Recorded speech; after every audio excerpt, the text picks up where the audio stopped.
स्वागत आप सभी का, आपके साथ मैं हूं पुनीत। चलिए खबरों की करेंगे शुरुआत और सबसे पहले उज्जैन से बड़ी खबर की करेंगे बात, जहां पर अचानक से आज मौसम बदल गया और मौसम बदलने की वजह से तेज आंधी तूफान के साथ बारिश होने लगी। इसकी वजह से अफरा तफरी का माहौल हो गया और आंधी तूफान की वजह से महाकाल लोक, जिसकी भव्यता दिव्यता की चर्चा चहुं ओर होती है, यहां पर जो मूर्तियां लगाई गई थी वो कई सारी मूर्तियां यहां पर गिर गईं और टूट भी गईं। महाकाल लोक की कई मूर्तियां नीचे जा गिरी। बाल बाल श्रद्धालु बचे हैं, कई सारे श्रद्धालु जो यहां पर दर्शन करने के लिए आए थे, लेकिन यहां अचानक से आंधी तूफान इतना तेज आया कि मूर्तियां नीचे जा गिरी और वहां पर जो श्रद्धालु थे वो भी बाल बाल बचे हैं। उज्जैन से ये तस्वीरें और ये खबर आपको दिखा।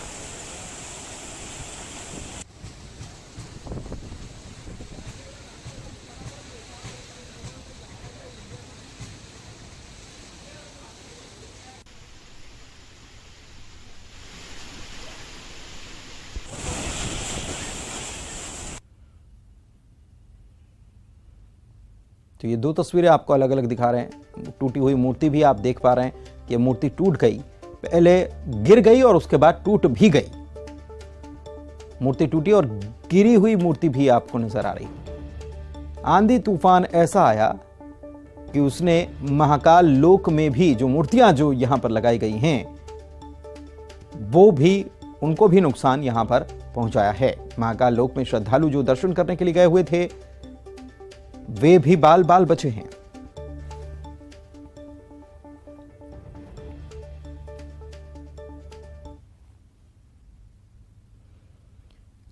और उज्जैन में तेज हवाओं के चलते दुकान पर पीपल का पेड़ भी गिर गया। दुकान में काम कर रहे युवक की इसकी वजह से मौत हो गई। मलबे में दबने से युवक की जान गई है।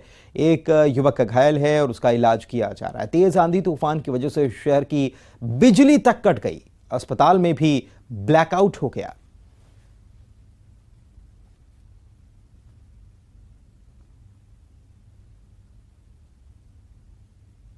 और महाकाल लोक में आंधी तूफान से मूर्तियां गिरने के बाद कमलनाथ ने ट्वीट किया है और ट्वीट में लिखा है कि आज जिस तरह से महाकाल लोक परिसर में आंधी चलने से देव प्रतिमाएं जमीन पर गिर गईं, वो दृश्य किसी भी धार्मिक व्यक्ति के लिए अत्यंत करुण दृश्य है।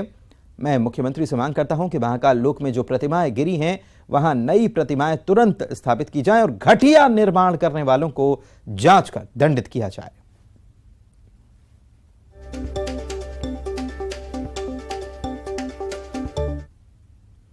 वैसे तो नौतपा चल रहा है और नौतपा में सूरज आग उगलता है, धरती तपती है, लेकिन नौतपा में प्रदेश के कई इलाकों में आंधी तूफान के साथ बारिश हुई है। गुना की बात करें तो यहां पर तेज हवा के साथ जमकर बारिश हुई और ओले गिरे। रतलाम में अचानक मौसम का मिजाज बदला और यहां पर भी आंधी आई, तूफान चला, बारिश हुई। यहां के जावरा में आंधी की वजह से बस स्टैंड का स्वागत द्वार ही गिर गया। वहीं उज्जैन में सांदीपनी आश्रम में तेज हवाओं की वजह से एक पुराना पेड़ जा गिरा। पेड़ की चपेट में आने से एक बाइक, ऑटो रिक्शा और एक कार क्षतिग्रस्त हो गए। दमोह में आंधी तूफान के साथ हुई बारिश की वजह से नाला उफान पर आ गया। और तस्वीर आपको सतना की दिखा रहे हैं। यहां पर भी मौसम का मिजाज बदला हुआ नजर आया। तेज आंधी तूफान चली और बारिश का दौर भी जारी है, साथ ही साथ ओले गिरे हैं। रीवा के साथ ही चित्रकूट और मैहर क्षेत्र में तूफान ने तबाही मचाई है। यहां भी ओले गिरे हैं। कई जगहों पर पेड़ धराशायी हो गए। कच्चे मकानों के टीन शेड उड़ गए। बिजली आपूर्ति ठप है। मैहर में विधायक कप टूर्नामेंट में जो पंडाल लगा था वो भी उड़ गया।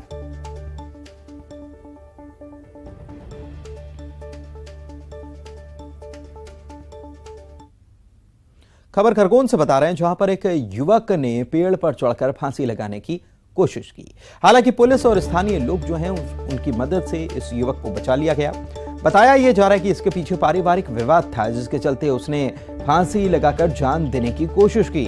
मेला ग्राउंड पर यह पहुंचा था। मानव उत्थान सेवा के सामने मेला ग्राउंड जो है उसके सामने पेड़ है, वहां की यह घटना है। कोतवाली और मेन गांव थाना पुलिस बाद में मौके पर पहुंची।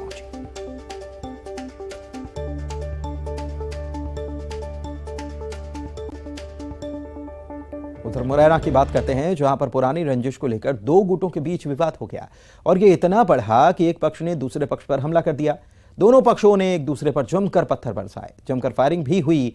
बताया जाता है कि लाइट का तार डालने को लेकर दोनों पक्षों के बीच विवाद हुआ। यह घटना जौरा थाना क्षेत्र के पगारा रोड की है। पुलिस मामले की जांच कर रही है। जो साक्ष्य हैं उससे स्पष्ट हुआ है कि इसमें जो हथियार है वो 315 बोर का कार्टिज वगैरह हो सकता है। तो उसमें हम देख रहे हैं कि आरोपी गण हैं, उनके पास वैध कितने जो हथियार हैं, तो उसके आधार पर भी उनके विरुद्ध जो सस्ता लाइसेंस हैं उनके वो भी निलंबन की कार्रवाई करवाई जाएगी। इधर छत्तीसगढ़ के मनेंद्रगढ़ से खबर आपको बता दें, जहां पर नौकरी लगवाने के नाम पर ठग लिया गया। वन विभाग में नौकरी लगवाने का झांसा दिया गया और ठग लिया गया और कई लोगों से यह ठगी की वारदात की गई है और 20 लाख रुपए ठग लिए गए। मनेंद्रगढ़, पेंड्रा और जांजगीर चांपा में यह ठगी हुई है। पुलिस ने इस मामले में 2 आरोपियों को धर भी दबोचा है।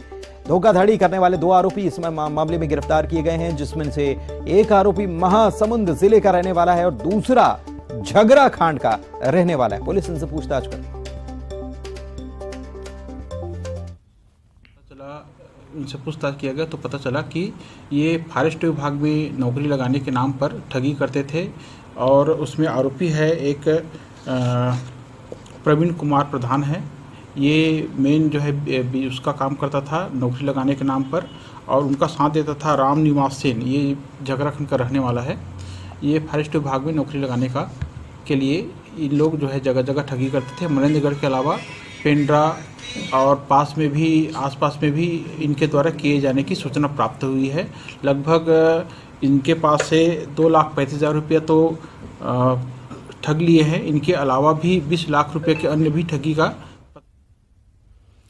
बिहार के वैशाली में बागेश्वर बाबा से प्रेरणा लेकर मुस्लिम धर्म की लड़की ने पहले हिंदू रीति रिवाज के तहत सनातन धर्म अपनाया और फिर हिंदू लड़के से मंदिर में शादी रचा ली। पूरा मामला सहता गांव का है, जहां पर रोशन कुमार को मुजफ्फरपुर के गीजाज गांव की लड़की नौसनी परवीन से प्रेम हो गया, लेकिन 2 धर्म होने की वजह से दोनों शादी के बंधन में बंध नहीं पा रहे थे। और इस बीच बागेश्वर बाबा का कार्यक्रम पटना के नौबतपुरा में हुआ। पंडित धीरेन्द्र शास्त्री के प्रवचन मुस्लिम लड़की पर ऐसा असर डालते नजर आए कि उसने अपने धर्म को छोड़ा और सनातन धर्म अपनाने का फैसला किया, जिसके बाद दोनों लालगंज में आचार्य से मिले और धर्मांतरण के विधि विधान को जाना। फिर आचार्यों ने मंत्रोच्चार के साथ लड़की को सनातन धर्म में प्रवेश कराया। सनातन धर्म में आते ही नौसनी परवीन नारायणी नदी को साक्षी मानकर रुक्मिणी बन गई, जिसके बाद दोनों प्रेमी जोड़े लालगंज के रेपुरा अर्धनारीश्वर शिव मंदिर पहुंचे और दोनों की शादी हिंदू रीति रिवाज से संपन्न हो गई। दोनों ने साथ जीने और मरने का संकल्प लिया। बागेश्वर बाबा बिहार से चले गए, लेकिन उन्होंने जो संदेश दिया उसका असर दिखाई दे रहा है। प्रेरणा कहाँ से मिली आपको जी? उनका कार्यक्रम सुनकर आप खुद ये मतलब प्रपोजल रखे थे कि हम स्वीकार करेंगे आपका धर्म, या इनका दबाव था? खुद बोली थे। तो आज पूछे क्या नाम हुआ? पूर्व में क्या नाम था आपका? पूरा बोलिए, पूरा नाम। साथ दोनों लोग खुश हैं? कोई दबाव तो किसी का नहीं था ना? किसी का भी दबाव नहीं। आप तो इन पर दबाव डाले थे क्या कि हमारा धर्म स्वीकार कीजिए, कि अपनी मर्जी धर्म परिवर्तन के लिए प्रेशर बनाने लगी हमारे पास, हमको कराइए। तो मैंने कहा कि ठीक है, तो 10वीं का स्नान मैंने कराया। ऐसा शास्त्र में आता है कि जब तक अस्थि का तंपापम देहे तिष्ठति माम के। कहाँ पर हुआ? कहाँ पर हुआ ये गंगा जी पर हुआ है। रात भर एक लड़का लड़की गंगा जी पर तपस्या किए हैं। तपस्या को उपरांत सुबह मैं गंगा जी पर गया, मैं भी स्नान किया और इन सबों को 10वीं का स्नान कराया। पंचगव्य इत्यादि प्राशन करके पहले मैंने अपने धर्म में उनको स्वीकार किया। ये शादी जो हुआ हम लोग पूरे परिवार मिलकर शरीक हुए हैं और जो बच्चे हैं उसको हम अपना बेटी मान लिया। तो इस्लाम रही नहीं, हिंदू धर्म अपना लिया है। जैसे 4 बच्चे वो भी हमारे बच्चे हैं। जैसा कि आपको मालूम है, वैवाहिक कार्यक्रम हुआ है, विवाह हुआ है। दोनों अब संग जीने मरने का कसम खा करके यहाँ से आगे बढ़े हैं। अपने इस जीवन यापन में सुख दुख में दोनों 2 पहिया की भांति इस अपने जीवन के वाहन को लेकर के आगे बढ़ने के लिए आज तत्पर है, तैयार हुए हैं। ये लड़का से सब लड़की पहले मुस्लिम समुदाय से बिलोंग करती थी और वो पूर्ण रूप से बालिग है और उसको भगवान शिव में आस्था हुई और आचार्य धीरेन्द्र शास्त्री जी के मैंने हिंदू राष्ट्र के से प्रेरणा लेकर वो हिंदू सिख धर्म स्वीकार की है और इसका स्वागत करते हैं। एमपी में शहर शहर रफ्तार का कहर देखने को मिला। 5 तस्वीरें आपको दिखाते हैं। अलग अलग जिलों की ये तस्वीरें हैं जहां पर दुर्घटनाएं पेश आई। और शाहजहांपुर की बात करें तो यहां पर बस और ट्रक की टक्कर आपस में हो गई। बस ट्रक से जा टकराई। इसमें 12 से ज्यादा यात्री घायल हो गए। ये श्योपुर से इंदौर से ये बस जा रही थी और घायलों को जिला अस्पताल में भर्ती करा दिया गया। यह हादसा शाहजहांपुर बाईपास के पास हुआ। मंदसौर में तेज रफ्तार बस पलट गई। इस हादसे में 3 लोगों की मौत हो गई। कई यात्री घायल हुए। बस के नीचे दबे यात्रियों को स्थानीय लोगों की मदद से बाहर निकाला गया।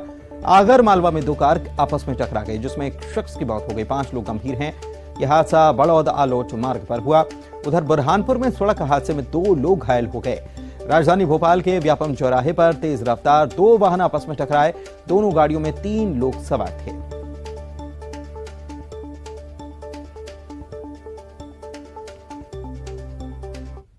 मंदसौर की बात कर लेते हैं जहां पर निजी यात्री बस के पलटने की वजह से 3 यात्रियों की मौत हो गई। 19 यात्री घायल हो गए। यह हादसा दलोदा के भावगढ़ फंटे पर हुआ। भोपाल की तरफ से आ रही चार्टर्ड बस डिवाइडर से टकराकर अनियंत्रित हुई और पलट गई। गंभीर रूप से घायल 8 यात्रियों को इंदौर के लिए रेफर किया गया। कलेक्टर दिलीप कुमार यादव ने बताया कि मृतकों के परिजनों को 4-4 लाख रुपए की आर्थिक सहायता दी जा रही है। ये बस भोपाल से नीमच जा रही थी। यात्री बस में 38 यात्री सवार थे। भोपाल से वाली एक बस थी जो दलोदा से पहले पलट गई। आई थिंक जो भी उसका कारण अभी पता करेंगे हम लोग। बस में सवारियां टोटल आई थिंक 30 के आसपास थी। 3 की डेथ हो गई, 3 महिलाओं की डेथ हुई है उसमें। 19 लोग घायल हैं। उसमें भी जो सीरियस लोग हैं उनको हम रेफ़र भी कर रहे हैं, उदयपुर और इंदौर रेफ़र कर रहे हैं। बाकी मैक्सिमम सुरक्षित हैं, उनमें कोई ज़्यादा सीरियस वाला नहीं है। उनको यहीं प्राथमिक उपचार के बाद हम फ्री कर रहे हैं। 3 जो डेथ जिनकी हुई 3 महिलाओं की, उनको हम 4-4 लाख रुपए का मुआवजा भी शासन की तरफ से दे रहे हैं और उनकी बॉडी पहुंचाने का और सारा उनके सभी जो परिजन हैं उनसे भी संपर्क किया जा रहा है। जिनकी डेथ हो गई उनके परिजनों से भी, जो घायल हैं उनके परिजनों से संपर्क कर रहे हैं। सारी व्यवस्थाएं हम कर रहे हैं। बुरहानपुर से खबर जहां पर सांसद के बेटे ने मानवीय संवेदना दिखाते हुए सड़क दुर्घटना में घायल पिता पुत्री को अस्पताल पहुंचाया। यह घटना इंदौर इछापुर हाईवे की है। यहां पर असीरगढ़ के पास अज्ञात वाहन की टक्कर से मोटरसाइकिल सवार पिता पुत्री घायल हो गए।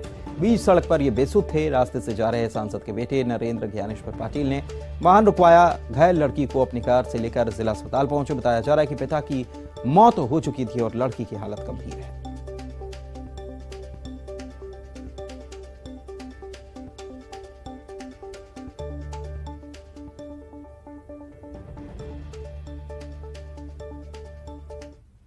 रायपुर से खबर आपको बता रहे हैं, मुख्यमंत्री निवास पर भोज का आयोजन है।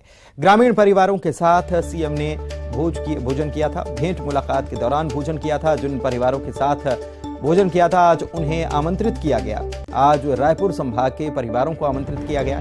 भेंट मुलाकात कार्यक्रम के दौरान जिन्होंने भोजन कराया, सीएम कह रहे हैं कि जिन्होंने मुझे भोजन कराया सभी का आत्मीय स्वागत है। आज सभी लोग मुख्यमंत्री निवास के मेहमान हैं। क्या मैं रायपुर से हूँ। मेरे यहाँ मुख्यमंत्री जी भोजन करने आए थे। मुझे बहुत अच्छा लगा कि मुख्यमंत्री जी मेरे घर आए और उन्होंने मुझे अभी निवास में इनवाइट किया है डिनर पे।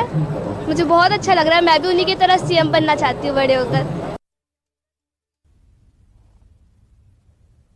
तो मुख्यमंत्री निवास के मेहमान आज सभी लोग हैं। रायपुर संभाग जो है वहां के लोग जहां जहां मुख्यमंत्री गए, भेंट मुलाकात कार्यक्रम मुख्यमंत्री ने जहां किया और उसके बाद वहीं जब हम देख रहे थे कि मुख्यमंत्री भेंट मुलाकात कार्यक्रम पर जाते तो स्थानीय किसी भी एक व्यक्ति के यहाँ भोजन वे जरूर करते थे। तो आज उन्हीं लोगों को मुख्यमंत्री ने सीएम हाउस बुलाया, अपने निवास पर बुलाया और उन लोगों को दावत दी। डिनर, रात्रि भोज उनके लिए मुख्यमंत्री के द्वारा रखा गया था। ग्रामीण परिवारों के साथ सीएम ने भोजन किया था और आज वे ग्रामीण परिवार सीएम हाउस पहुंचे और बेहद खुश नजर आए। जिसमें से एक बच्ची जो है उसने भी बताया कि वे उनका परिवार पूरा आया है और बेहद खुश ये बच्ची नजर आ रही थी और वो भी चाहती है कि वो भी छत्तीसगढ़ का प्रतिनिधित्व करे मुख्यमंत्री के तौर पर। उसका ये सपना है।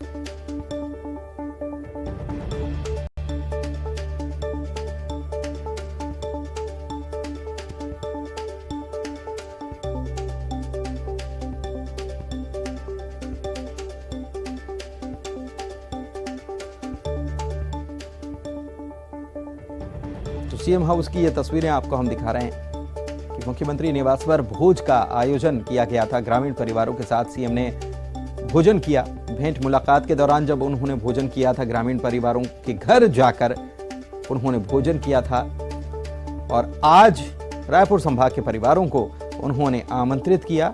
आज सभी लोग मुख्यमंत्री निवास के मेहमान हैं, ये सीएम कहते हुए नजर भी आए और सीएम हाउस में इन लोगों को डिनर दिया गया। बेहद खुश सीएम हाउस की तरफ से ये जो भोज का आमंत्रण था उसके बाद लोग नजर आ रहे हैं। अभिषेक शुक्ल हमारे डिप्टी एडिटर इस वक्त हमारे साथ जुड़े हुए हैं फोन लाइन पर, उनसे बात करते हैं।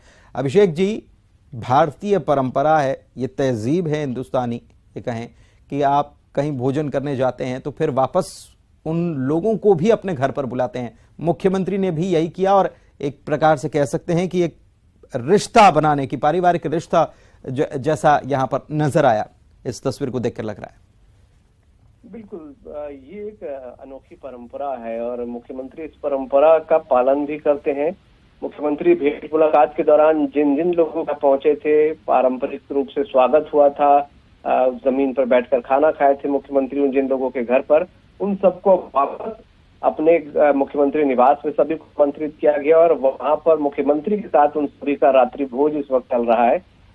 रायपुर संभाग के 19 विधानसभा के लोग पहुंचे हुए हैं, तमाम विधायक पहुंचे हुए हैं जिनके साथ ये रात्रि भोज चल रहा है और मुख्यमंत्री के मेहमान ये सभी लोग हैं जिनके मुख्यमंत्री कभी मेहमान थे, इन्होंने मुख्यमंत्री को कभी अपने घर में भेंट मुलाकात के दौरान खिलाया था। तो ये छत्तीसगढ़ की इसी परंपरा को मुख्यमंत्री आगे बढ़ा रहे हैं और तमाम तरह के जो व्यंजन हैं, भाजियां हैं, वो मुख्यमंत्री ने जो खाई थी उसका जिक्र कर रहे हैं। मुख्यमंत्री एक एक लोगों के पास पहुंच रहे हैं, हर किसी के पास उनसे बातचीत कर रहे हैं, उनका हाल चाल जान रहे हैं।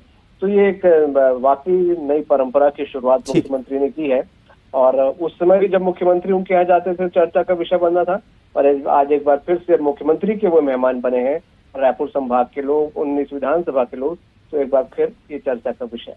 बहुत शुक्रिया आपका इस जानकारी के लिए और इसी के साथ बुलेटिन में इतना ही।